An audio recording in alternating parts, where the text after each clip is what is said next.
Previous వీడియోలో filter function గురించి చెప్పుకున్నాం కదా. ఈ వీడియోలో మాడ్యూల్స్ ఇంట్రొడక్షన్ చెప్పుకుందాం.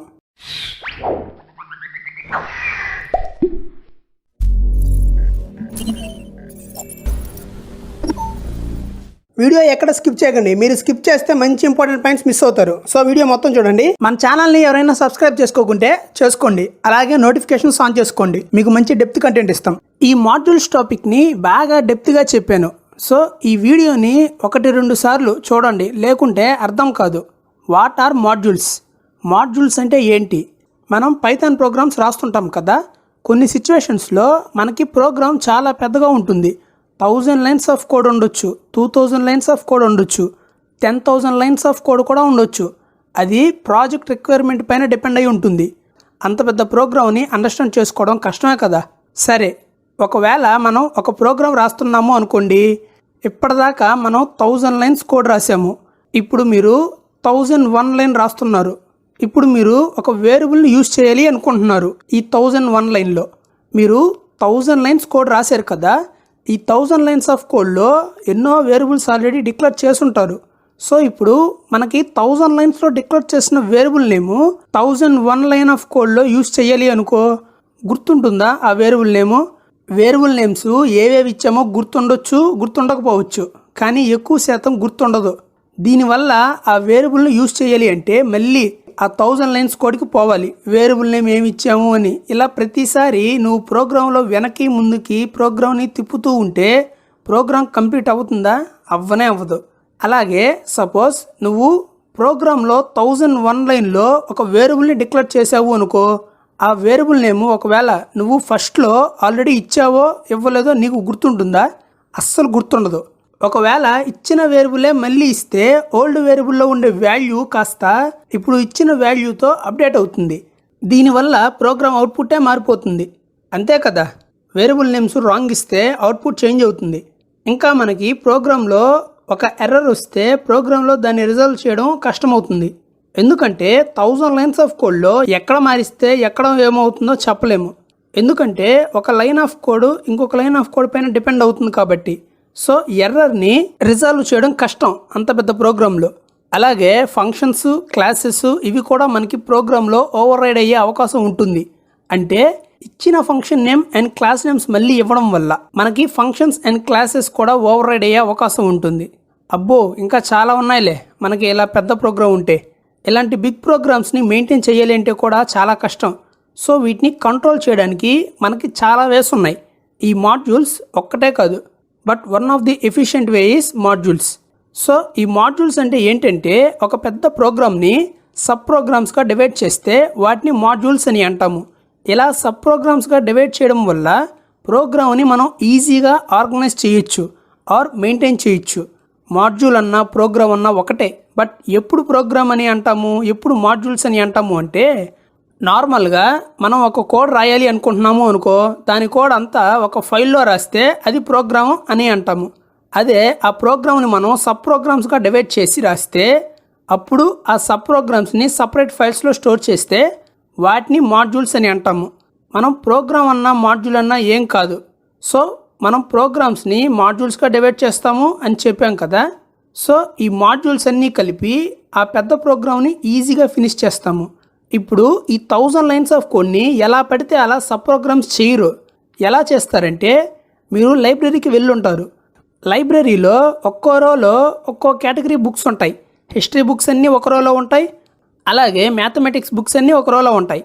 ఇలా ఎందుకు సపరేట్గా లైబ్రరీలో పెడతారు అంటే ఈజీగా వెతుక్కోవడానికి, ఈజీగా మెయింటైన్ చేయడానికి. సో అలాగే ప్రోగ్రాంలో కూడా 1000 లైన్స్ కోడ్ని వాటి ఫీచర్ బేస్ చేసుకొని సపరేట్ చేస్తారు.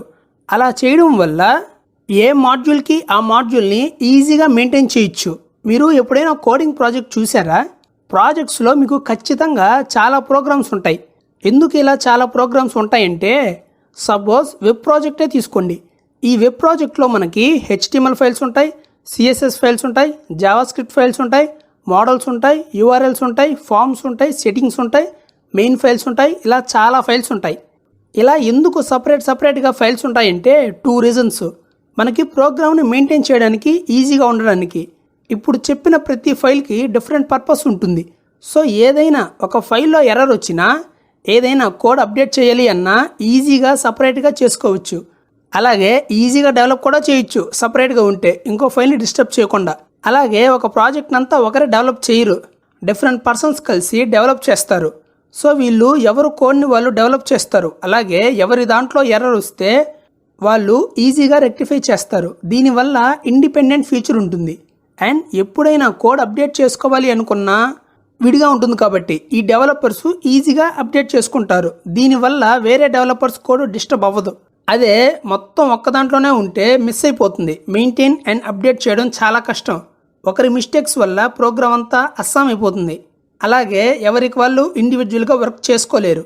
సో అందుకే సపరేట్గా మాడ్యూల్స్ మెయింటైన్ చేస్తే ఎక్కడ ఎర్రర్ వచ్చిందో ఈజీగా కనుక్కొని మిగతా ప్రోగ్రామ్ ఫ్లో డిస్టర్బ్ అవ్వకుండా రెక్టిఫై చేసేయచ్చు. అలాగే ప్రోగ్రాంలో ఏదైనా కోడ్ అప్డేట్ చేయాలి అంటే ఎవరి కోడ్ వాళ్ళు అప్డేట్ చేసుకుంటారు ప్రోగ్రామ్ ఫ్లో డిస్టర్బ్ అవ్వకుండా. అండ్ ఏదైనా కొత్త ఫీచర్ యాడ్ చేయాలి అన్నా ఈజీగా యాడ్ చేయొచ్చు. ఇంకో ఫీచర్ ఏంటంటే రీయూజబిలిటీ. ఇది ఎలా సాధ్యం అంటే, సపోజ్ నేను ఒక ప్రోగ్రామ్ చేశాను అనుకో, ఆ ప్రాజెక్ట్ వచ్చి మ్యాథమెటికల్ క్యాలిక్యులేటర్. ఈ మ్యాథమెటికల్ క్యాలిక్యులేటర్ ప్రాజెక్ట్లో నేను మ్యాథమెటికల్ క్యాలిక్యులేషన్స్ అన్నీ ఒక మాడ్యూల్లో రాశాను అండ్ రిమైనింగ్ అన్నీ ఒక మాడ్యూల్లో రాసి ప్రాజెక్ట్ ఫినిష్ చేశాను అనుకో. ఇప్పుడు నేను ఇంకో ప్రాజెక్ట్ చేయాల్సి వచ్చింది. అదేంటంటే సైంటిఫిక్ క్యాలిక్యులేటర్. సో ఈ సైంటిఫిక్ క్యాలిక్యులేటర్ ప్రాజెక్ట్లో మనకి మ్యాథమెటికల్ క్యాలిక్యులేషన్ కూడా ఉంటుంది కదా, అండ్ ఎక్స్ట్రా ఫీచర్స్ కూడా ఉంటాయి అనుకో.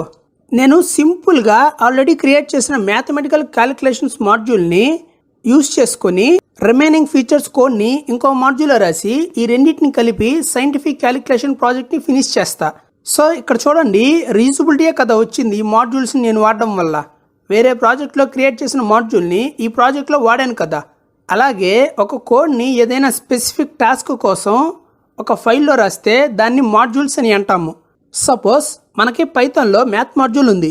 ఈ మ్యాథ్ మాడ్యూల్ మనకి ఎప్పుడు మ్యాథమెటికల్ ఫంక్షనింగ్ చేయాలన్నా మనకి యూజ్ అవుతుంది. సో ఈ మ్యాథమెటికల్ ఫంక్షన్స్ మనకి ఎప్పుడూ యూజ్ అవుతుంది కాబట్టే సపరేట్ మాడ్యూల్గా రాశారు. అందుకే దీన్ని మ్యాథ్ మాడ్యూల్ అని అంటాము. ఇంకా చాలా మాడ్యూల్స్ ఉన్నాయి, బట్ అవి అప్కమింగ్ వీడియోస్లో చూద్దాం. సో ఇలా చాలా రీజన్స్ వల్ల మాడ్యూల్స్ని ఇంట్రడ్యూస్ చేశారు. ఒక ప్రోగ్రామ్ని మాడ్యూల్స్గా డివైడ్ చేసినప్పుడు ఒక మాడ్యూల్ని ఇంకో మాడ్యూల్లో వాడాలి. ఈ మాడ్యూల్స్ని ఎందుకు ఇంకొక మాడ్యూల్లో వాడాలి అంటే, ఇందాక చెప్పాను కదా, ఒక పెద్ద ప్రోగ్రామ్ని సబ్ ప్రోగ్రామ్స్గా చేస్తే వాటిని మాడ్యూల్స్ అని అంటాము అని. మరి సబ్ ప్రోగ్రామ్స్గా చేసినప్పుడు వాటన్నిటిని కలిపి యూజ్ చేస్తేనే కదా ఒక ప్రోగ్రామ్ కంప్లీట్ అయ్యేది. వేటికి అవి సపరేట్గా ఉంటే ఎలా ఒక ప్రోగ్రామ్ పూర్తిగా ఫినిష్ అవుతుంది? అందుకోసమే ఒక మాడ్యూల్ని ఇంకొక మాడ్యూల్లో వాడతాము. ఒకసారి మాడ్యూల్స్ ఎందుకు యూజ్ చేయాలో సింగిల్ పాయింట్స్లో చెప్తాను. ప్రోగ్రామ్ని ఈజీగా ఆర్గనైజ్ చేయడానికి, ప్రోగ్రామ్ని ఈజీగా మెయింటైన్ చేయడానికి, ఇండివిజువల్ డెవలప్మెంట్ కోసం, రీయూజబిలిటీ కోసం. ఇవి main features of modules. So ఇది మాడ్యూల్స్ అంటే. సో నెక్స్ట్ వీడియోలో ఈ మాడ్యూల్స్ని ఎలా క్రియేట్ చేయాలి, ఎలా ఒక ప్రోగ్రామ్ని మాడ్యూల్స్ అన్నీ కలిపి ఫినిష్ చేయాలి, ఒక ప్రోగ్రామ్ని ఇంకొక ప్రోగ్రాంలో ఎలా యూజ్ చేయాలి, మాడ్యూల్ని ఎలా డిక్లేర్ చేయాలంటే ఏ పైథాన్ కీవర్డ్ వాడాలి, మాడ్యూల్స్లో టైప్స్ ఏమన్నా ఉన్నాయా, ఇవన్నీ మొత్తం డీటెయిల్గా తెలుసుకుందాం. సబ్స్క్రైబ్ చేయండి, లైక్ చేయండి, షేర్ చేయండి. డౌట్స్ ఏమైనా ఉంటే కామెంట్లో పెట్టండి.